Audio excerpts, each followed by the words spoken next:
فیصل ملک صاحب یہ بتائیے گا خان صاحب کے آج جو 11 کیسز تھے ان کی کیا تفصیلات ہیں اور جج کی طرف سے اور عدالت میں کیا ہوا ہے، جو مطلب آپ نے وہاں پہ کنٹیسٹ کیا ہے یہ 11 کیسز، تو کیا کہیں گے؟ بسم اللہ الرحمن الرحیم. دیکھیے آج 9 مئی کے متعلق 11 کیسز تھے اور ان 11 کیسز میں جو پروسیڈنگز تھی وہ تھی ڈسٹریبیوشن آف کاپیز کے لیے.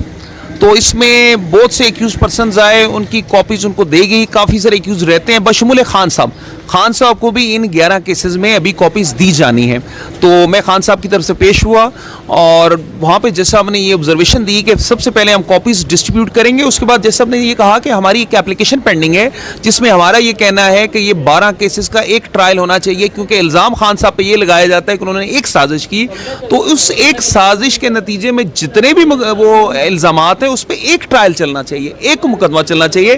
اس میں بڑی تفصیل سے میں نے کل بحث کر دی ہے. تو جج صاحب کا یہ کہنا تھا کہ پہلے میری اس اپلیکیشن کو ڈیسائیڈ کریں گے اور اس کے بعد دیکھیں گے کہ کیا یہ کیسز ان کیسز کے ساتھ جو جی ایچ کیو کا ایک کیس چل رہا ہے اس کے ساتھ اکٹھے ہوں گے یا یہ کیس علیحدہ سے جیل میں چلیں گے. تو یہ جج صاحب نے کہا ہے. جی فیصل بھائی یہ بتائیے گا، پرسوں جو ہے وہ جی ایچ کیو کیس کے اندر 118 ملزمان جو ہے وہ اڈیالہ جیل کے اندر تقریباً 2.5-3 مہینے کے بعد جو ہے خان صاحب کا وہ کیس لگا ہے، آپ وہاں پہ پیش ہوئے ہیں. تو ایک تو یہ بتائیے گا خان صاحب نے جو ہے وہ کیا انسٹرکشن دی ہیں آپ لوگوں کو اس کے اپنے کیسز کے حوالے سے، اور دوسرا یہ بتائیے گا کچھ خبریں یہ بھی چل رہی تھی کہ خان صاحب نے کچھ بیانات بھی دیے ہیں کہ بھئی میں نہیں جھکوں گا جو ہے وہ چاہے وقت کے جدید کے سامنے، اور اس کے علاوہ جو ہے وہ کیا تفصیلات ہیں. اور یہ بھی کہا جاتا ہے خان صاحب کو جو ہے وہ اے ٹی سی کی طرف سے بھی ججز کی طرف سے بھی کہا جاتا ہے پیش کیا جائے. اسلام آباد جو ڈسٹرکٹ کورٹ ہے جج افضل مجوکا صاحب بھی کہتے ہیں پیش کیا جائے، لیکن خان صاحب کو عدالت میں پیش نہیں کیا جاتا. اس کی پیچھے کیا وجہ ہو سکتی ہے؟ آپ دیکھیے یہ جو خان صاحب کو عدالتوں میں پیش نہیں کرتے یہ انتہائی غیر قانونی عمل ہے، یہ غیر آئینی عمل ہے.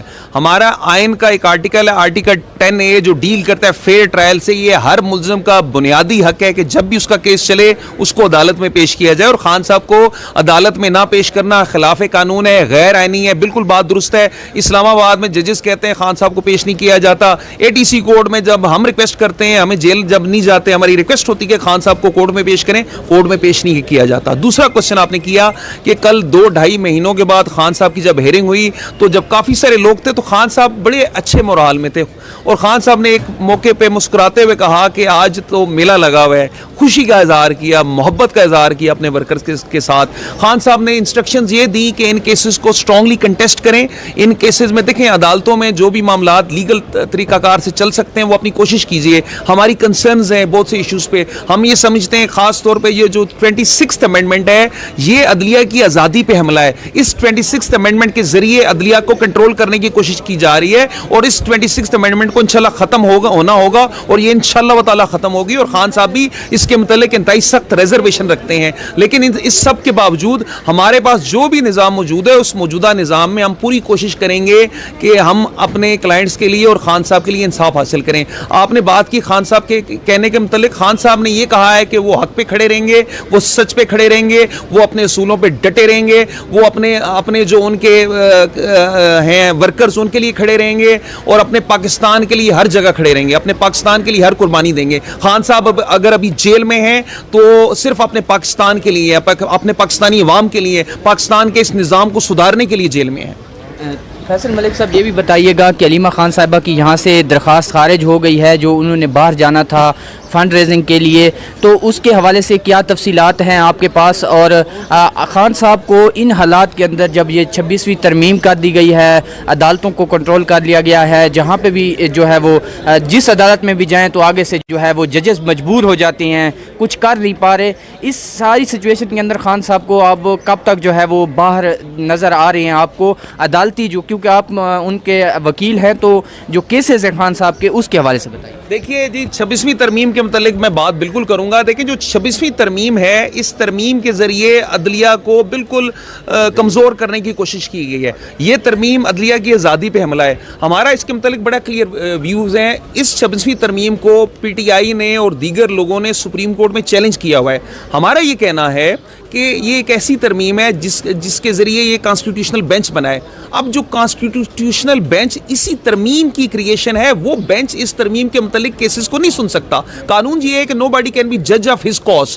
تو اس اصول کو مد نظر رکھتے ہوئے وہ تمام ججز جو 26ویں ترمیم کے نتیجے میں سپریم کورٹ میں ان کو تعینات کیا گیا, وہ 26ویں ترمیم کے کیسز کو نہیں سن سکتے. بہترین طریقہ یہ ہوگا کہ 26ویں ترمیم کے کیسز وہ ججز سنیں جو 26ویں ترمیم کے تحت نئے آنے والے ججز سے قبل کے ججز تھے. وہ سپریم کورٹ جو 26ویں ترمیم سے پہلے تھی اس کا فل کورٹ انہیں بینچ بنانا چاہیے, اور اس بینچ کو 26ویں ترمیم میں متعلق کیسز سننے چاہیے. اور ایک بڑی اور امپورٹنٹ بات ہے, پریکٹس اینڈ پروسیجر کمیٹی ایک ہوا کرتی تھی. اس کمیٹی کے تحت جسٹس منصور صاحب نے اور دوسرے جو ممبر تھے ان کے ساتھ مل کے یہ 26ویں ترمیم کا کیس فکس کیا تھا, یہ نئے ججز تعینات ہونے سے قبل, اور وہ میجورٹی ویو تھا. تو اس کے تحت بھی وہ ویو میری ادنا رائے میں ایگزسٹ کرتا ہے. اس ویو کے تحت وہ کیسز فکس کر کے سنے جانے چاہیے. اور یہ جو ترمیم ہے بیسیکلی یہ آئین کے بنیادی ڈھانچے کے خلاف ہے, یہ آئین کے فنڈامنٹل پرنسپلز کے خلاف ہے. اور قانون بڑا واضح ہے,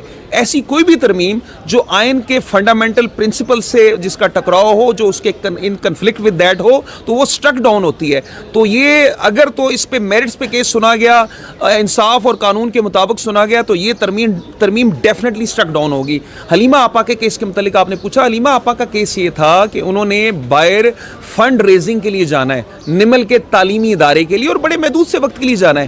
ان کا یہ کہنا تھا کہ کیونکہ ان کے کچھ فنڈ ریزنگ ڈنرز تھے, ان کی ڈیٹس تھی, اور ان کے دعوت نامے بھی ہم نے کورٹ میں پیش کیے. میں یہ سمجھتا ہوں کہ یہ بڑا ایک نوبل کاز تھا, یہ بڑا ایک ایکسیپشنل کاز تھا, اس پہ انہیں اجازت دی جانی چاہیے تھی. لیکن ہماری وہ اپلیکیشن مسترد کر دی گئی. ہم اس آرڈر کے خلاف انشاءاللہ جلدی ہائی کورٹ جا رہے ہیں. سر آخری سوال آپ سے. خان صاحب کا جو ہے ایک بڑا کیس جو 190 ملین پاؤنڈ کے حوالے سے کیس تھا, جس میں جو رقم ہے وہ سپریم کورٹ کے اکاؤنٹ میں گئی, لیکن خان صاحب کو اس کے اندر جو ہے وہ 14 سال کی سزا دی گئی.